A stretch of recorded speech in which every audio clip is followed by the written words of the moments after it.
இரட்சகராகிய இயேசு கிறிஸ்துவின் நாமத்தினாலே உங்களுக்கு என்னோட அன்பின் வாழ்த்துக்கள்.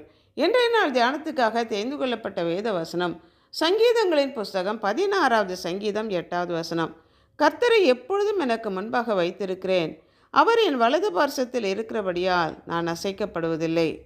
கர்த்தரை எப்பொழுதும் எனக்கு முன்பாக வைத்திருக்கிறேன் என்றால், கர்த்தரை மாத்திரமே நம்பி அவரை மட்டுமே சார்ந்து எந்த சூழ்நிலையிலும் எல்லா வேளைகளிலும் அவரையே என்னுடைய அடைக்கலமாக கேடகமாக நான் நம்பி இருக்கிறேன் என்ற அர்த்தம். அப்படி தேவனை நம்பி இருக்கிற மனிதன் தன்னுடைய வலது பக்கத்திலே கர்த்தரை கேடகமாக அடைக்கலமாக நம்பிக்கையாக வைத்திருக்கிறபடினாலே தான் அசைக்கப்படுவதில்லை என்று தைரியமாக சொல்லுகிறார். தேவனே என்னுடைய கண்மலையும் என் ரட்சிப்பும் என் உயர்ந்த அடைக்கலமும் ஆனவர், அதனால் நான் அசைக்கப்படுவதில்லை. என்னுடைய ரட்சிப்பும் என் மகிமையும் தேவனிடத்தில் இருக்கிறது. பலனான என் கண்மலையும் என் அடைக்கலமும் தேவனுக்குள் இருக்கிறது, தேவனிடத்தில் இருக்கிறது, அதனால் நான் அசைக்கப்படுவதில்லை என்று தைரியமாக சொல்லுகிறார். கர்த்தரை நம்பி இருக்கிற பிள்ளைகள் அவருடைய கட்டளைகளுக்கும் கற்பனைகளுக்கும் கீழ்ப்படிந்து நடக்க வேண்டியது அவசியமாக இருக்கிறது. அநியாயமாக பணம் சம்பாதிக்காதபடி, லஞ்சம் வாங்கி ஊழல் செய்து பொருள் ஈட்டாதபடி, உத்தமனாய் நடந்து நீதியை நடப்பித்து மனதார சத்தியத்தை பேசுகிற மனிதன் அவன் அசைக்கப்படுவதில்லை. அது மாத்திரமல்ல, இறங்கி கடன் கொடுத்து தன் காரியங்களை நியாயமானபடி செய்கிற மனுஷன் அவன் என்றென்றைக்கும் அசைக்கப்படுவதில்லை. நீதிமான் நித்திய கீர்த்தியுள்ளவன். தேவனாகிய கர்த்தர் அவர் இரக்கமும் மனதுருக்கமும் உள்ள தேவன்.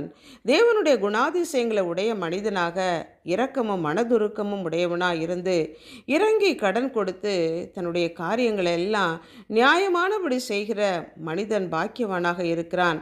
அப்படிப்பட்ட மனிதன் அசைக்கப்படுவதில்லை. அவன் நித்திய கீர்த்தி உள்ள மனிதனாக காணப்படுகிறான்.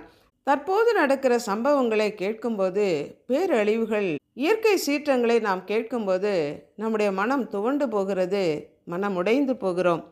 தேவன் நமக்கு அடைக்கலமும் பலனும் ஆபத்து காலத்தில் அனுகூலமான துணையுமாக கர்த்தர் இருக்கும்போது நாம் துவண்டு விடாதபடி, மனம் அடைந்து விடாதபடி அவரையே நம்முடைய நம்பிக்கையாக வைத்து வாழும்போது கர்த்தர் நம்மை எல்லா தீங்குக்கும் விலக்கி பாதுகாக்கிறவராக இருக்கிறார்.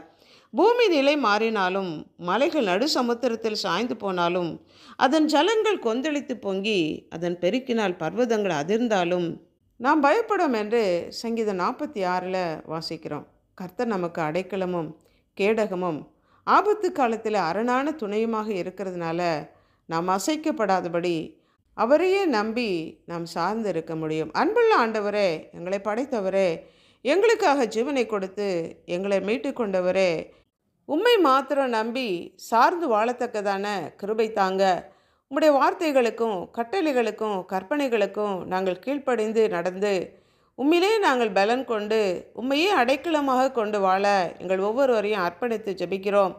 நடக்கிற சம்பவங்கள் காரியங்களை குறித்து நாங்கள் மனமுடைந்து போகாதபடி உங்கள் மேலே எங்களுடைய நம்பிக்கை வைத்து அசைக்கப்படாது இருக்கத்தக்கதான கிருபை தரும்படியாய் எங்களை அர்ப்பணித்து ஜெபிக்கிறோம்.